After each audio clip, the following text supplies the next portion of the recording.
Lars Mittank was a young German man from Itzehoe. He worked at a power plant. He had a girlfriend and a close circle of friends. In the summer of 2014, Lars decided to take his first trip abroad. He joined a group of friends on a holiday to Golden Sands, Bulgaria, a popular Black Sea resort. What began as a carefree vacation took a dark turn. On July 8, 2014, Lars vanished without a trace from Varna airport. His disappearance, captured on grainy security footage, remains one of the most baffling unsolved mysteries of our time. The group's Bulgarian holiday started pleasantly enough. They spent their days enjoying the beach, the nightlife, and the camaraderie of being on vacation. However, the trip took a turn on July 6th. Lars and his friends were involved in a fight with another group of German tourists, reportedly after a dispute about football. Lars unfortunately came out the worse for wear. He sustained a ruptured eardrum and a bruised jaw, injuries serious enough to require medical attention. Little did anyone know that this altercation would be the catalyst for a series of increasingly strange events. Lars's injuries meant he couldn't fly home with his friends on July 7. He was advised by a doctor to stay behind until his eardrum healed and was prescribed antibiotics. His friends left, promising to return to Germany and keep in touch. Lars checked into a budget-friendly hotel, the Hotel Color. Alone and nursing his injuries, Lars's behavior became erratic. He contacted his mother Sandra several times, expressing fear and paranoia. He claimed that people were following him and that he was in danger. He even asked her to cancel his credit cards. Security footage from the hotel paints a disturbing picture of Lars's mental state. He is seen pacing nervously in the lobby, peering out of windows, and even hiding in an elevator. He left the hotel abruptly at 1 a.m., only to return an hour later seemingly more agitated. On July 8, Lars went to Varna airport for a checkup with the airport doctor. Dr. Kosta Kostov examined him and deemed him fit to fly, despite noting his anxious demeanor. However, something about his medication, possibly the name or the side effects, unsettled Lars. He left the doctor's office abruptly, leaving behind his belongings, his luggage, passport, wallet, and phone. Witnesses reported seeing him talking to himself and acting paranoid in the airport terminal. Then, Lars simply ran. He bolted out of the airport, scaled a 2-meter security fence, and disappeared into a field of sunflowers adjacent to the airport. That was the last confirmed sighting of Lars Mittank. The security footage of him fleeing the airport, captured on multiple cameras, would become synonymous with his disappearance. The Bulgarian police launched an investigation into Lars's disappearance, but they found no concrete leads. Theories abound, ranging from the plausible to the outlandish. Some speculate that Lars experienced a psychotic break, perhaps triggered by his head injury or an undiagnosed mental health condition like schizophrenia. Others believe the trauma of the fight and the subsequent ear injury may have led to delirium or disorientation. There were reports of a German truck driver claiming to have given Lars a ride from Dresden to Brandenburg after his disappearance, but this lead ultimately went nowhere.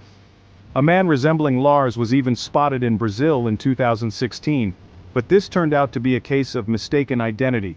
Despite years of speculation and numerous alleged sightings, none have brought Lars's family any closer to the truth. The mystery of what happened to him in that Bulgarian sunflower field remains unsolved. The power of images, Lars Mittank and the public eye. Lars Mittank's disappearance captured the public imagination like few missing person cases have. The security footage of him running through Varna airport, fear etched on his face, has been viewed millions of times online. It's a haunting image that has fueled countless online discussions, amateur investigations, and even inspired a German podcast dedicated to unraveling the mystery. The case has been featured on numerous true crime television shows and documentaries, further cementing Lars's status as the world's most famous missing tourist. The enduring fascination with Lars's case speaks to the power of imagery in the digital age. The grainy airport footage, readily available online, has made Lars's disappearance impossible to ignore. His story serves as a stark reminder of the fragility of life and the mysteries that can lie hidden in plain sight. Unanswered questions. A mother's plea. For Lars's family, the years since his disappearance have been an agonizing ordeal. His mother Sandra has never given up hope of finding out what happened to her son. She has tirelessly campaigned for information, even traveling to Bulgaria herself to retrace Lars's steps and appeal for witnesses to come forward. Despite her efforts, the answers she seeks remain elusive. The lack of closure has taken a devastating toll on the Mittank family. They are left grappling with unanswered questions, haunted by the unknown fate of their son and brother. Their story is a testament to the enduring pain of ambiguous loss, and the unwavering love of a mother determined to find her child. The enduring mystery: what happened to Lars Mittank? The case of Lars Mittank continues to baffle investigators and amateur sleuths alike. Did he experience a sudden psychotic episode? Was he the victim of foul play? Did he simply want to disappear, to start a new life free from whatever demons were plaguing him? The lack of concrete evidence makes it impossible to say for sure. His disappearance serves as a stark reminder that even in our hyper-connected world, people can vanish without a trace, leaving behind more questions than answers. Despite the passage of time, Lars's case remains an open investigation. The Bulgarian authorities have vowed to continue pursuing any new leads that may emerge. Perhaps one day, the truth of what happened to Lars Mittank will come to light, bringing much-needed closure to his family and finally, laying his restless spirit to rest. Conclusion: lost and never found. Lars Mittank's disappearance is a modern-day mystery that continues to fascinate and frustrate in equal measure. His story is a cautionary tale about the fragility of mental health, the randomness of fate, and the limits of our understanding. It serves as a stark reminder that even in an age of constant surveillance and instant communication, some mysteries remain stubbornly unsolved. The world may never know what truly happened to Lars Mittank. Did he find help and build a new life for himself? Or did he meet with an unfortunate end in that Bulgarian sunflower field? Until there is concrete evidence, his story will remain a haunting reminder of the unknown, a puzzle with missing pieces that may never be found. Lars Mittank's story is ultimately a tragedy, a story of a life interrupted, a family forever changed by an absence that refuses to be explained.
Christmas Eve in Fayetteville.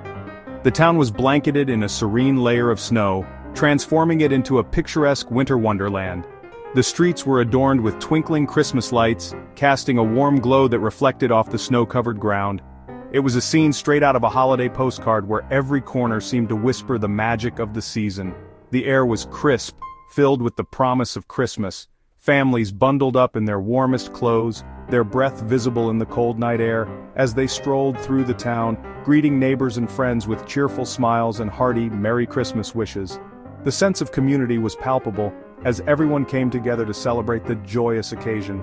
Fayetteville, West Virginia, 1945.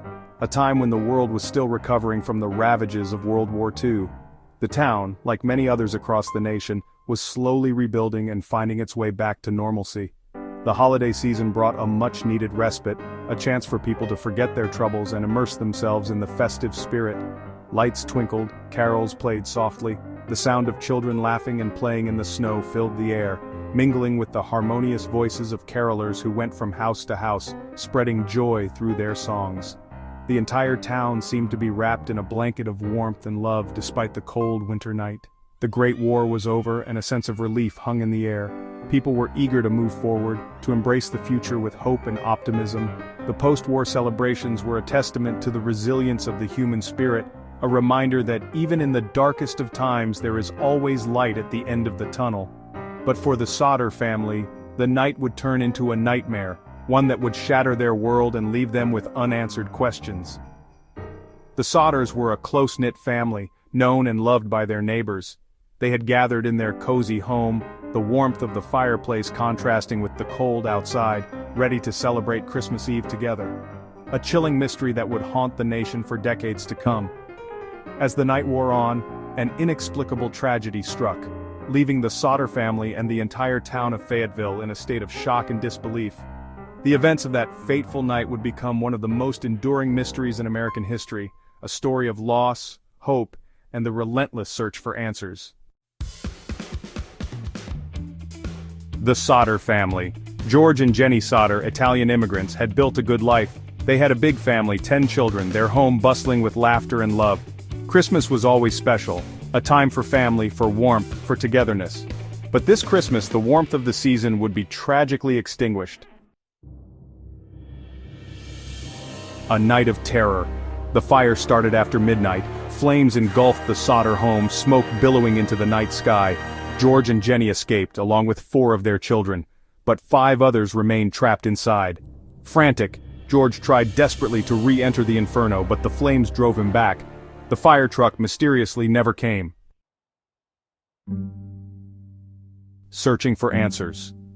As dawn broke, the horrifying truth settled in. The fire had consumed the house, leaving behind only ashes and despair. But where were the bodies? A thorough search yielded nothing. No remains, no sign of the 5 missing children. Had they somehow escaped the flames, or had something more sinister occurred? Days turned into weeks, weeks into months. The Sotters, clinging to hope, received a cryptic phone call, a woman's voice asking about the fire, then a chilling laugh before the line went dead. Later, a woman claimed to have seen the children in a passing car. Were these cruel pranks or genuine clues? The mystery deepened. Unresolved questions and theories. The investigation, flawed from the start, yielded no concrete answers. Theories abounded. The local police, overwhelmed by the magnitude of the case, struggled to piece together the fragments of a night shrouded in mystery. Every lead seemed to dissolve into thin air, leaving behind a trail of frustration and despair. The community, once tight-knit, began to fracture under the weight of unanswered questions and growing suspicions. Had the children been abducted before the fire? This question haunted the minds of many. The sight of their empty rooms, once filled with laughter and life, now stood as a stark reminder of their absence. Theories of abduction were fueled by the discovery of a broken window and footprints leading away from the house. But who could have taken them, and why? The lack of ransom demands or any form of communication from the supposed abductors only deepened the mystery. Was it revenge? A vendetta against George for his outspoken views? George, known for his controversial opinions and vocal stance on local issues, had made more than a few enemies. Some believed that the fire was a deliberate act of vengeance, a way to silence him once and for all. The town's gossip mill churned out endless speculations, each more sensational than the last. Accusations flew, tempers flared, and the once peaceful community found itself divided, or had they perished in the fire, their remains somehow lost in the ashes. The fire, fierce and all-consuming, left little behind. Forensic experts combed through the charred remains, searching for any trace of the children. The lack of conclusive evidence only added to the agony of the families involved. Could the intense heat have obliterated all signs of their existence? Or was there something more sinister at play? Something that the flames had hidden rather than revealed? Each theory led to a dead end, adding another layer to the enigma. The detectives, despite their best efforts, found themselves entangled in a web of contradictions and dead ends. The dark forest paths and winding countryside roads seemed to mock their attempts at finding the truth. Every clue, every piece of evidence seemed to lead them further away from the answers they sought. The case, now cold, remained a haunting reminder of the unresolved questions and theories that continued to plague the town. A lifetime of searching. The Sotters never gave up hope. They chased every lead, every whisper, every fleeting possibility. They erected a billboard with pictures of their missing children, a constant reminder of their loss and their quest for answers. Years turned into decades, their hair turned silver, but their determination never wavered. The mystery endures. Despite the passage of time, the case of the missing Sotter children continues to fascinate and frustrate. Amateur sleuths and professional investigators alike remain drawn to its complexities. The lack of closure, the absence of definitive answers, only serves to fuel speculation and keep the embers of the mystery burning. A haunting reminder. The disappearance of the Sotter children serves as a haunting reminder of the fragility of life, a stark illustration of how quickly the fabric of our existence can unravel. On Christmas Eve in 1945, a fire consumed the Sotter family home in Fayetteville, West Virginia. George and Jenny Sotter, along with 9 of their 10 children, were asleep when the blaze began. 5 of the children, Maurice, Martha, Louis, Jenny, and Betty, were never seen again. Despite extensive investigations and numerous theories, their fate remains unknown. This tragic event is not just a tale of loss but also a story of resilience and the relentless pursuit of truth. The Sotter parents never gave up hope, dedicating their lives to finding answers. They put up billboards, distributed flyers, and even hired private investigators, all in a desperate bid to uncover the truth. The darkness that can lurk beneath the surface of even the most joyous occasions is a reminder of the hidden dangers that can upend our lives in an instant. It is a story that continues to resonate, to capture the imagination, and to stir the hearts of those who hear it. The Sotter family's unwavering determination and the mysterious circumstances surrounding the children's disappearance have inspired countless books, documentaries, and discussions. Each photograph, each newspaper article, and each whispered rumor adds another layer to this enduring mystery. The story of the Sotter children is a poignant reminder that some mysteries may never be solved. It challenges us to confront the unknown and to accept that not all questions have answers. As we walk down the lonely country roads of our own lives, shrouded in the fog of uncertainty, we are reminded of the fragility of life and the enduring power of hope.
Deslog, Missouri, 1926.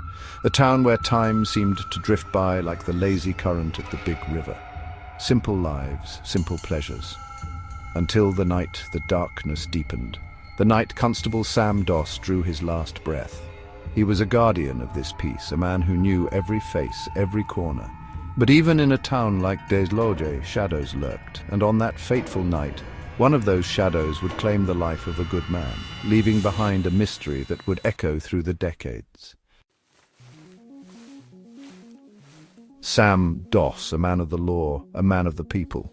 Born and raised in the Missouri Ozarks, he embodied the spirit of the heartland. Honest, hard-working, and always willing to lend a helping hand. He knew the rhythm of life in Deslog, the clatter of mining carts, the laughter of children playing in the street, the quiet murmur of gossip at the general store. He was a fixture in the community, a reassuring presence in an uncertain world. But beneath the surface of this peaceful town, tensions simmered. The roaring '20s roared even in a small town like Deslog. Prohibition had fueled a thriving black market, and with it an undercurrent of lawlessness. Constable Doss walked a thin line, upholding the law while navigating the complexities of a changing world. November 14th, 1926. A chill hung in the air, the remnants of autumn clinging to the Ozark hills. The moon, a sliver in the night sky, cast long, eerie shadows across the unpaved streets of Desloge. Constable Doss was on his usual rounds, a solitary figure patrolling the quiet town. He had just passed the darkened storefront of Miller's General Store when the shot rang out, a single sharp crack that shattered the silence and echoed through the empty streets. Panic surged through the town as the sound of gunfire jolted residents from their sleep. People spilled out onto their porches, their faces etched with fear and confusion. A group of men, their hearts pounding, raced towards the sound, their worst fears confirmed when they found Constable Doss lying in the middle of the street, his lifeblood staining the dusty ground. Confusion reigned in the aftermath of the shooting. The darkness concealed the identity of the assailant, leaving the town grasping for answers. Whispers spread like wildfire, each retelling adding another layer of uncertainty. Some claimed to have seen a shadowy figure fleeing the scene, but their accounts were muddled by fear and the darkness. Others spoke of a stranger in town, a rough-looking character who had raised eyebrows at the local saloon. One witness, a young woman who lived near the general store, claimed to have heard an argument just moments before the shot, but her memory was hazy, clouded by the trauma of that night. Every lead, every whisper seemed to dissolve into the night, leaving investigators with more questions than answers. Section 5. The investigation begins. The murder of Constable Sam Doss sent shockwaves through the small community. The St. Francois County Sheriff's Department descended upon Desloge, determined to bring the killer to justice. Every clue, every whisper was meticulously documented. The ground around the crime scene was searched for footprints, for any trace of the killer. The bullet, carefully extracted from Constable Doss's body, was sent to the state crime lab for analysis. Investigators interviewed townspeople, hoping to uncover any hidden grudges or secrets that might lead them to the killer. But as days turned into weeks, the trail seemed to grow colder. The killer, it seemed, had vanished like a phantom into the night, leaving behind a town grappling with grief, suspicion, and the bitter taste of unanswered questions. Section 6. Desloge in the Roaring Twenties. To understand the murder that shook Desloge, one must understand the times. The Roaring Twenties were in full swing. Jazz music filled the airwaves, flapper dresses swirled in dance halls, and a sense of liberation, particularly among women, challenged traditional norms. But beneath the glitz and glamour, a darker side simmered. Prohibition, enacted in 1920, had inadvertently fueled a thriving black market. Bootleggers and gangsters profited from the illegal liquor trade, and violence became an all-too-common occurrence. Desloge, though a small town, was not immune to these forces. The lead mines, the lifeblood of the community, attracted workers from far and wide, bringing with them their own secrets and desires. The murder of Constable Doss had ripped away the veil of tranquility, exposing the raw underbelly of a town grappling with change and uncertainty. Section 7. The Long Shadow of Suspicion.